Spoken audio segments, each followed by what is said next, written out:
Study IQ IAS, अब तैयारी हुई अफोर्डेबल।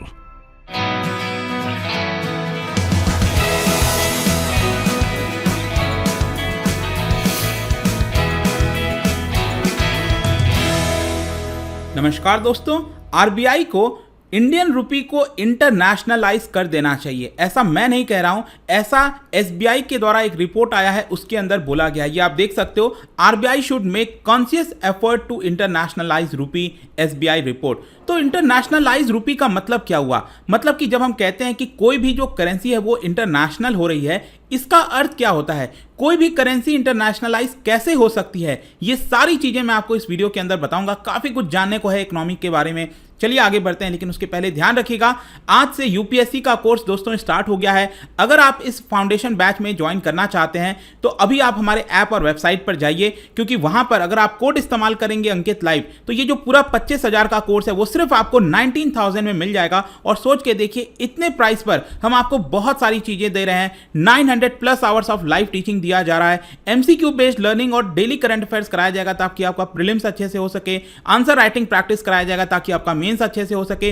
पूरे जर्नी के दौरान आपको एक मेंटर प्रोवाइड किया जाएगा ताकि 1-to-1 मेंटरशिप आप ले सकें। कोई भी दिक्कत हो, प्रॉब्लम हो, आप अपने मेंटर से पूछ सकते हैं। और ये सभी कुछ हमारा कोशिश है कि अफोर्डेबल रेट्स पर दिया जाए। और इसीलिए यहां पर आप देख सकते हो, ये जो पूरा बैच है हर रोज सुबह 8 बजे लाइव कराया जाएगा। तो जल्द से जल्द इसको ज्वाइन करिए दोस्तों, अभी हमारे ऐप और वेबसाइट पर। इसके अलावा अगर आप एमसीक्यूज अटेम्प्ट करना चाहते हैं तो मेरे इंस्टा पेज पर जा सकते हैं, वहां पर स्टोरीज में जितने भी एमसीक्यूज हैं उसको आप अटेम्प्ट कर पाएंगे। तो चलिए शुरुआत करते हैं और सबसे पहले देखते हैं एग्जैक्टली अभी हो क्या रहा है। देखिए, स्टेट बैंक ऑफ इंडिया उन्होंने थर्सडे को बोला है कि आरबीआई को, मतलब लास्ट वीक ये बोला गया, उनके द्वारा एक रिपोर्ट जारी की गई और उसके अंदर ये बोला गया कि RBI should internationalise the Indian rupee. यहां पर जो रिसर्च रिपोर्ट है उनके द्वारा बोला गया है कि सेंट्रल बैंक को कोशिश करनी चाहिए, कॉन्शियस एफर्ट डालना चाहिए कि जो हमारा रुपी है वो इंटरनेशनलाइज हो सके। और इसके लिए यहां पर उनका रीजन बताया गया है कि ये अभी अच्छी अपॉर्चुनिटी है हमारे पास। जिस प्रकार से रशिया यूक्रेन वॉर चल रहा है, इसकी वजह से जो पेमेंट के अंदर एक क्राइसिस आया है, जैसे आपने देखा होगा स्विफ्ट को बैन कर दिया गया, बहुत सारी ऐसी चीजें हुई जिसकी वजह से जिन करेंसीज स्टेबल नहीं है, जो करेंसीज यहां पर प्रॉब्लम में आ सकती हैं। जब भी डॉलर स्ट्रांग होता है तो आपने देखा होगा विश्व की बाकी करेंसीज क्या होती हैं, वो डेप्रिशिएट होने लगती हैं। भारत का रुपी भी आपने देखा होगा काफी तेजी से डेप्रिशिएट हुआ है। क्यों? क्योंकि यहां पर बेसिकली हो क्या रहा है कि कई सारा जो डॉलर पेंडेमिक के दौरान भारत में आया था, वो डॉलर अब भारत के बाहर जा रहा है। तो इसकी वजह से क्या हुआ है कि डॉलर की सप्लाई कम हो गई है भारत में, और रुपी का जो सप्लाई है वो एक प्रकार से बढ़ गया ऑटोमेटिकली। तो इसकी वजह से क्या हो रहा है कि ऑटोमेटिकली क्या होगा, जब भी किसी भी चीज की सप्लाई बढ़ेगी उसका जो प्राइस है वो क्या होगा, वो डेप्रिशिएट होगा। वही चीज हो रहा है, डॉलर के मुकाबले रुपी जो है वो डेप्रिशिएट हो रहा है। तो यहां पर इंटरनेशनलाइजेशन से बेसिकली अर्थ यही है कि जो रुपी है उसकी संख्या यहां पर डॉलर के मुकाबले ऐसा ना हो ज्यादा हो जाए, डॉलर की भी संख्या ज्यादा हो, रुपी की भी संख्या ज्यादा हो, ताकि हमारा जो करेंसी है वो एक प्रकार से स्टेबल हो। और इसके अलावा यहां पर इनके द्वारा बोला गया कि आरबीआई ने जो मेजर्स लिया है recently, ECB external commercial borrowings के लिए एफपीआई नॉर्म्स, इसके ऊपर मैंने ऑलरेडी वीडियो बनाया था 3-4 दिन पहले, वो आप चाहो तो देख सकते हो। इसके थ्रू आरबीआई के द्वारा बेसिकली कोशिश यही की गई है कि जो डॉलर बाहर जा रहा है उसके मुकाबले हम ज्यादा से ज्यादा डॉलर भारत के अंदर ला सकें, ये कोशिश जारी है। इसके अलावा रिसेशन के ऊपर भी बोला गया एसबीआई के इस रिपोर्ट में, और बताया गया कि जिस प्रकार से हालात हैं देश के अंदर, विश्व भर में जो ऑलरेडी प्राइसेस थे वो अब नीचे जा रहे हैं। जो अपना प्राइसेस पीक पर पहुंच गया था, इन्फ्लेशन बहुत तेजी से बढ़ रहा था, उसके मुकाबले यहां पर अब क्या हो रहा है, रिसेशन का खतरा बढ़ रहा है, जिसकी वजह से ऑलरेडी 25% प्राइसेस, चाहे प्रीसियस मेटल हो, एग्रीकल्चर प्राइसेस हो, बेस मेटल हो, एनर्जी हो गया, इन सब के प्राइसेस गिर रहे हैं। अभी आपने रिसेंटली देखा होगा क्रूड का प्राइस $100 के नीचे आ गया था। क्यों? क्योंकि यहां पर खतरा हो रहा था कि रिसेशन आ सकता है। रिसेशन में यहां पर डिमांड कम हो जाती है, और इसी को देखते हुए एक प्रकार से क्या ये जेन्युइन प्रॉब्लम है कि नहीं है वो तो आगे पता चलेगा। लेकिन अभी हमें समझना है कि इस पूरे वीडियो के अंदर इंटरनेशनल करेंसी का मतलब क्या होता है। जब इस रिपोर्ट के अंदर बोला गया कि रुपी को इंटरनेशनलाइज कर देना चाहिए, तो इसका अर्थ क्या होता है? देखो, यहां पर सिंपल शब्दों में अगर मैं आपको बताऊं तो इसका अर्थ यह हुआ कि वो करेंसी जो इंटरनेशनल करेंसी होती है, वो currency it can be used by non-residents. They are willing and able to trade in it and invest in rupee denominated asset. अब मान के चलो, जैसे कि फॉर एग्जांपल दिया गया है कि यहां पर रशिया है, ठीक है, और यहां पर इंडिया है और इधर साउथ अफ्रीका है, ठीक है, ये एग्जांपल मैं आपको बता रहा हूं। तो रशिया मान लो कोई चीज इंपोर्ट कराना चाहता है साउथ अफ्रीका से, ठीक है, तो जब ये इंपोर्ट कराएगा रशिया साउथ अफ्रीका से कोई भी चीज, तो रशिया किस में पेमेंट करेगा? डॉलर में ज्यादातर या तो करेगा। अभी तो मान लो चलो प्रॉब्लम चल रहा है तो डॉलर नहीं कर सकता, रूबल करेगा, जो भी करेगा, लेकिन रशिया यहां पर रूपी में भी पेमेंट कर सके, ऐसी जब चीजें हो जाती हैं तो हम कह सकते हैं कि हमारा करेंसी इंटरनेशनलाइज हो गया है। क्योंकि रूपी अभी कहां चलता है? अभी सिर्फ भारत के अंदर चलता है, लेकिन यही रूपी अगर फॉरेन देशों में भी चलने लगे, उसको लोग एक्सेप्ट करने लगे। फॉर एग्जांपल अगर आप भारत में डॉलर दोगे, देखो जिसको वैल्यू पता है डॉलर की वो तो एक्सेप्ट करेगा ना, जाहिर सी बात है, उसको लगेगा कि हाँ पता है मुझे डॉलर की वैल्यू काफी ज्यादा होती है, मैं डॉलर ले लूंगा, ठीक है, तो उसको वो ले लेगा, भारत में चल जाएगा। किसी भी विश्व के किसी भी कोने में आप डॉलर चला सकते हो, क्यों? क्योंकि वो इंटरनेशनलाइज है। उसी प्रकार से रशिया अगर कोई भी चीज साउथ अफ्रीका से मंगाता है तो उस केस में वो रूपी अगर वो पे कर सकेगा और साउथ अफ्रीका के अंदर बैठा जो एक्सपोर्टर है वो रूपी को एक्सेप्ट करेगा, तो उस केस में हम कह सकते हैं कि हमारी करेंसी इंटरनेशनलाइज हो गई है। इसी प्रकार से मान लो यूके के अंदर कोई बैठा हुआ व्यक्ति है, अगर वो भारत के रूपी डिनोमिनेटेड बॉन्ड्स में इन्वेस्ट करना चाहता है तो वो भी कर सकता है, तो उस केस में हम कहेंगे कि हमारा करेंसी इंटरनेशनलाइज हो गया। मतलब सिंपल अर्थ ये समझिए कि विश्व के बाकी के लोगों को जब भरोसा हो जाए हमारी करेंसी के ऊपर कि हमारी करेंसी स्टेबल है, हमारी करेंसी कोई ऐसा नहीं है टूट जाएगी, क्योंकि डॉलर में अगर आप क्यों इन्वेस्ट करते हो, डॉलर क्यों लेते हैं लोग? क्योंकि लोगों को पता है कि वो स्टेबल करेंसी है, डॉलर डूबेगा नहीं, इसी की वजह से डॉलर इंटरनेशनलाइज है, लेकिन रूपी अभी इंटरनेशनलाइज नहीं है। लेकिन यहां पर आपको समझने की जरूरत है कि कोई भी पर्सन क्यों विलिंग करेगा, कोई भी दूसरा व्यक्ति, मैं तो भारत में रह रहा हूं, मैं तो रूपी ले लूंगा, अगर मैं कोई सामान बेच रहा हूं तो मुझे कोई रूपी देगा तो मैं ले लूंगा, क्योंकि मुझे भरोसा है रूपी के ऊपर, मैं भारत के अंदर रह रहा हूं, वो रूपी देश के किसी भी कोने में चल जाएगा। लेकिन अगर कोई अमेरिका में बैठा हुआ व्यक्ति है, ब्राजील में बैठा हुआ व्यक्ति है, वो रूपी आखिरकार क्यों एक्सेप्ट करेगा? उसको हो सकता है ना विश्वास हो रूपी के ऊपर, तो ये प्रॉब्लम आती है। तो कोई भी पर्सन विलिंग या फिर he is able to transact and invest in a currency, ये डिपेंड करता है 3 प्री रिक्विजिट पर, 3 कंडीशंस पर डिपेंड करता है, वो मैं आपको एक एक करके यहां पर बताना चाहता हूं। देखिए इसमें जो सबसे पहला कंडीशन ये होता है कि वो करेंसी, मतलब किसी भी करेंसी को अगर हमें इंटरनेशनलाइज करना है तो ये 3 कंडीशन फुलफिल होने चाहिए। सबसे पहला स्केल, वॉल्यूम, ठीक है, दूसरा है यहां पर स्टेबिलिटी, और तीसरा है यहां पर लिक्विडिटी। तो एक एक करके मैं यहां पर आपको एक्सप्लेन करूंगा। देखो सबसे पहला जब हम वॉल्यूम की बात करते हैं तो बेसिकली मेरा कहने का मतलब है कि एक तो देश का जो जीडीपी है वो काफी बड़ा साइज का होना चाहिए, दूसरा यहां पर जो वॉल्यूम ऑफ इंटरनेशनल ट्रांजैक्शंस हैं वो भी ज्यादा होना चाहिए। फॉर एग्जांपल चाइना आज के डेट में अगर आप देखोगे तो उसकी जो जीडीपी है वो $10 ट्रिलियन, $12 ट्रिलियन, $13 ट्रिलियन इस तरह से देखने को मिलेगा। भारत की जीडीपी कितनी है? इट इज अराउंड $3 ट्रिलियन के आसपास, आपको पता होगा आज के डेट में $3 ट्रिलियन के आसपास पहुंच गई है। तो हमें यहां पर 13-14 ट्रिलियन, $15 ट्रिलियन जो कि चाइना की जीडीपी है, वहां तक पहुंचने में अभी समय लगेगा, और इसकी वजह से हमें अगले 7 साल तक, 8 साल तक जो हमारी जो जीडीपी का ग्रोथ रेट होना चाहिए वो 7%, 8%, 9% होना चाहिए,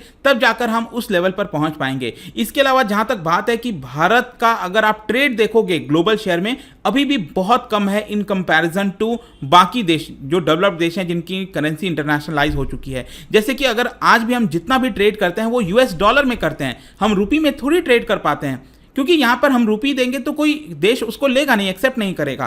तो यहां पर जरूरत है कि मैक्रो इकोनॉमिक जो फंडामेंटल्स है उसको स्ट्रांग किया जाए। तो आई होप कि समझ रहे होगे आप, पहला कंडीशन क्या होना चाहिए किसी भी करेंसी को इंटरनेशनलाइज होने में, वो है वॉल्यूम, स्केल, कि कितने स्केल पर वो ट्रेड हो रहा है, कितने लोग एक्सेप्ट कर रहे हैं, ज्यादा से ज्यादा ट्रेड होना चाहिए, रूपी ज्यादा से ज्यादा यहां पर एक्सेप्ट होना चाहिए। दूसरा जो कंडीशन है वो है आपका स्टेबिलिटी। स्टेबिलिटी का अर्थ ये हुआ कि वो जो करेंसी है वो स्टेबल होना चाहिए। आज के डेट में मान लो आज के डेट में $1 इक्वल्स टू मान लो 70 है, तो कल के डेट में अचानक से $1 इक्वल्स टू 100 हो जाए तो ऐसा नहीं होना चाहिए। अगर इस तरह से होगा तो लोग इसके ऊपर भरोसा नहीं कर पाएंगे। लोग डॉलर के ऊपर भरोसा इसलिए करते हैं क्योंकि लोगों को पता है वो स्टेबल है। अगर आप डॉलर ले रहे हो तो कल के डेट में वो आपका वैल्यू नहीं घट जाएगा डॉलर का तुरंत अचानक से, क्योंकि वो स्टेबल है, राइट। तो यहां पर आप देख सकते हो कि किसी भी देश के अंदर जो जनरल लेवल ऑफ प्राइसेस हैं वो बहुत ज्यादा ऊपर नीचे नहीं होना चाहिए। जैसे कि स्टेबिलिटी की अगर हम बात करें तो इसके अंदर भी 3 एस्पेक्ट आते हैं, macro economic, stability, financial stability और तीसरा होता है पॉलिटिकल स्टेबिलिटी। मैं अभी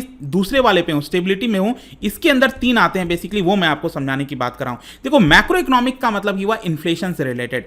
आपको पता होगा भारत ने एक बहुत अच्छा कदम लिया था कि यहाँ पर जो मॉनेटरी पॉलिसी फ्रेमवर्क बनाया गया, जिसके तहत बाई मंथली मॉनेटरी पॉलिसी आती है। आपको पता होगा आरबीआई के जो गवर्नर हैं उसको उसके चेयरमैन होते हैं। तो बेसिकली उसके अंदर क्या होता है कि टारगेट दिया गया है कि जो इन्फ्लेशन है वो 2% से 6% के बीच में होना चाहिए। ऑल्दो अभी आप रिसेंटली देखोगे तो यहाँ पर ये इन्फ्लेशन का आंकड़ा थोड़ा सा ऊपर चला गया है, 7% 8% चला गया है कंज्यूमर प्राइस इंडेक्स, तो वो सही नहीं है। तो पहला तो मैक्रो इकोनॉमिक स्टेबिलिटी होना चाहिए। दूसरा यहाँ पर क्या है, मैंने आपको बताया फाइनेंशियल स्टेबिलिटी। देखो फाइनेंशियल स्टेबिलिटी में बहुत सारे काम करने हैं। हमारे देश के अंदर जो बैंकिंग सिस्टम है वो स्ट्रांग होना चाहिए। जैसे कि आपको पता होगा अभी भी एनपीए की समस्या है हमारे देश में। तो ये सब जो प्रॉब्लम, जब तक प्रॉब्लम रहेगी तब तक हमारा रूपी इंटरनेशनलाइज नहीं हो सकता। और तीसरा यहां पर हम बात करते हैं पॉलिटिकल स्टेबिलिटी। तो इस मामले में तो भारत काफी अच्छा है, यहां पर ये फेवर में जाता है। भारत एक सबसे बड़ा डेमोक्रेसी आपको पता होगा विश्व के अंदर। लेकिन थोड़ा बहुत प्रॉब्लम क्या है कि हमारे यहाँ जो इंस्टीट्यूशंस है वहां पर अभी इंडिपेंडेंट उतना नहीं है। आपने देखा होगा चाहे सीबीआई हो, ईडी हो या फिर कोई भी अगर इंस्टीट्यूशन देखो, उनको स्ट्रांग रखना होगा, इंडिपेंडेंट रखना होगा, ताकि जो फॉरेन इन्वेस्टर्स हैं उनका भरोसा हो कि कल के डेट में अगर कोई भी पॉलिसी आती है भारत के अंदर तो वो चेंज नहीं होगी, उसकी क्रेडिबिलिटी बढ़ेगी, तभी भारत के बाहर से जो लोग हैं वो भारत के अंदर निवेश करेंगे। तो ये तीनों चीज होना चाहिए स्टेबिलिटी के मामले में। तो आई होप आप समझ रहे होगे, पहला क्या है, स्केल वाला हो गया, सफिशिएंट वॉल्यूम। दूसरा यहां पर स्टेबिलिटी, और जो तीसरा इंपॉर्टेंट चीज आता है इंटरनेशनलाइज करने के लिए वो है लिक्विडिटी। लिक्विडिटी का मतलब है जैसे कि आज के डेट में विश्व के किसी कोने में आप चले जाइए, अगर आपको डॉलर की रिक्वायरमेंट है वो आपको कहीं पर भी मिल जाएगा, क्योंकि हर जगह इसका लिक्विडिटी है, हर जगह इसका लोग इस्तेमाल करते हैं। वैसे ही रूपी भी बहुत ज़्यादा लिक्विड होना चाहिए। यहाँ पर हमारा जो फाइनेंशियल मार्केट है उसका डेप्थ काफ़ी ज़्यादा होना चाहिए। डोमेस्टिक जो करेंसी डिनोमिनेटेड बॉन्ड्स हैं वो भी बड़ी मात्रा में होना चाहिए। रिस्क एक्सपोजर जो है वो एडिक्वेट मात्रा में, अगर मान लो कि कोई हेज करना चाहता है, आज के डेट में आपने देखा होगा कई बार कि आपको कोई रिस्क लग रहा है, अगर आप कहीं ट्रेड कर रहे हो तो आप क्या करते हो, हेजिंग कर देते हो। एक प्रकार का हेजिंग मतलब इंश्योरेंस हो गया। डॉलर वगैरह आपने खरीद लिया कि कल के डेट में अगर भारत में कोई समस्या आती है तो यहां पर आप डॉलर में निवेश किए हुए हो तो डॉलर ऑटोमेटिकली स्ट्रांग होगा, तो आप अपना हेजिंग करते हो उसको। तो बेसिकली क्या है, भारत में अभी भी आपको deep liquid well functioning corporate bond market नहीं मिलेगा।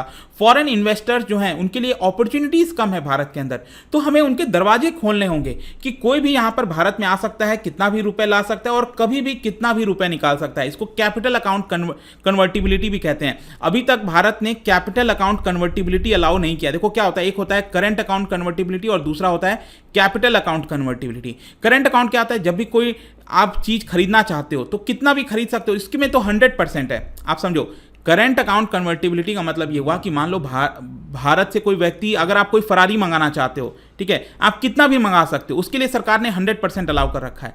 लेकिन प्रॉब्लम कहाँ है, कैपिटल अकाउंट कन्वर्टिबिलिटी में। इसमें अभी लिमिटेशंस हैं। अगर कोई पैसा भारत के बाहर से ला रहा है और मान लो रिलायंस के अंदर लगा दिया, टाटा में लगा दिया, बहुत सारा पैसा लाया है, लेकिन क्या वो पैसा बाहर अचानक से ले जा सकता है? नहीं, सरकार ने कुछ रेस्ट्रिक्शंस लगाए हुए हैं। तो जब तक आप ये रेस्ट्रिक्शन सब लगाओगे तो हमारा जो फाइनेंशियल मार्केट है वो डीप नहीं हो पाएगा, लिक्विडिटी नहीं बढ़ पाएगी, और ये सबसे ज़्यादा जरूरी होता है। अगर हम ये कर पाएंगे, ये तीनों चीज़ें, तभी यहां पर आप कह सकते हो कि हम इंटरनेशनलाइज कर सकते हैं रूपी को। अल्टीमेटली क्वेश्चन आप में से ये भी लोग पूछ सकते हैं कि बेनिफिट क्या होता है। देखो बेनिफिट ये है कि एक तो आपका ऑब्वियस सी बात है, अगर आपकी रूपी की ज़्यादा मांग होती है तो उसको वो स्ट्रांग होता है बाकी करेंसीज के मुकाबले।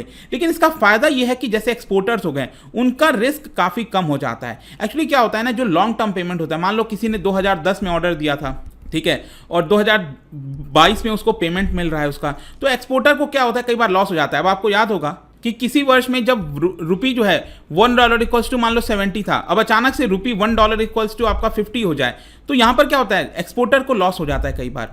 तो इस केस में प्रॉब्लम यही है कि यहां पर एक तो लॉस से वो बच सकते हैं, दूसरा यहां पर क्या है, जब आपकी करेंसी इंटरनेशनलाइज होती है तो आप काफ़ी आसानी से मार्केट बोरोइंग कर सकते हैं। भारत के अंदर बैठा जो व्यक्ति है, अगर मान लो कोई कंपनी है, रिलायंस, टाटा, कोई भी कंपनी है, अगर उनको बोरोइंग करना है बाहर से तो बहुत सस्ते दाम पर वो बोरो कर सकता है, उसको इतनी प्रॉब्लम नहीं आएगी, चीपर रेट्स पर बोरो कर सकता है। तो ये जो बेनिफिट्स हैं, इसकी वजह से कहा जाता है कि रुपी को इंटरनेशनलाइज कर देना चाहिए। लेकिन इसके कई डिसएडवांटेज भी हो सकते हैं, प्रॉब्लम भी हो सकता है। अचानक से बहुत सारा पैसा भारत के बाहर से चला गया, बहुत सारी दिक्कतें भी आ सकती हैं।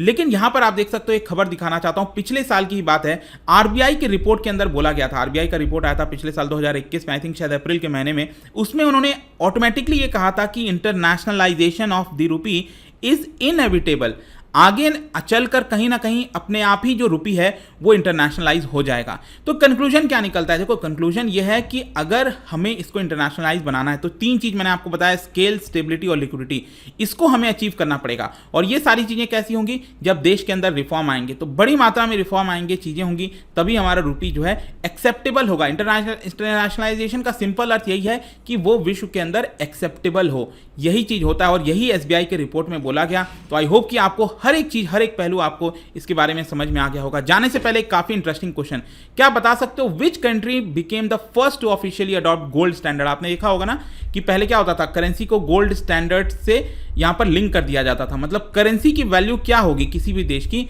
वो गोल्ड के ऊपर डिपेंड करती थी, तो इसी को गोल्ड स्टैंडर्ड कहते हैं। तो कौन से देश ने सबसे पहले इसको अपनाया था, आपको बताना है इन चार में से। इसका राइट आंसर आपको पता ही है, मेरे इंस्टाग्राम पर तो मिलेगा ही, वहां पर अगर आप नहीं हो कोई बात नहीं, टेलीग्राम से भी ले सकते हैं इसका सही उत्तर। मैं कई सारे जो एमसीक्यूज हैं वो यहाँ पर स्टोरीज में डालता रहता हूँ। बाकी अगर आपको पीडीएफ चाहिए तो टेलीग्राम पर आइए, अलग अलग सोशल मीडिया पर आप जुड़ पाओगे। और जैसा मैंने बताया, यूपीएससी की जो तैयारी है दोस्तों वो काफी आसान हो गई है। इसका मेन कारण है कि जो पूरा बैच है वो आपको सिर्फ 19,000 में दिया जा रहा है। आज से ये ऑलरेडी स्टार्ट हो गया है। एक दो क्लासेस, कोई भी क्लासेस अगर आपका मिस भी होता है तो डोंट वरी, वो रिकॉर्डेड फॉर्म में अवेलेबल होता है, जितनी बार चाहें आप देख सकते हो। तो गो राइट नाउ हमारे ऐप और वेबसाइट पर, वहां पर कोड इस्तेमाल करिए अंकित लाइव, ताकि आपको ये पूरा कोर्स मिल सके। आई होप कि वीडियो आपको पसंद आया होगा। मिलता हूं आपसे next time, till then thank you very much, see you soon. Hello everyone, this is Shubhadeep Das from Kolkata. I've enrolled in the foundation batch of Study IQ. I was attracted towards the goodwill created by Study IQ over the period of time. After joining, I've experienced a lot of positivity and motivation invoked by the faculty members. Study IQ provides a very unique feature of mentorship program where we are in touch with a personal mentor on a regular basis. We can solve our doubts, we can share our answers and get feedback on a regular basis. I believe these are going to add value in my preparation for civil services. Thank you. Study IQ IAS, अब तैयारी हुई affordable.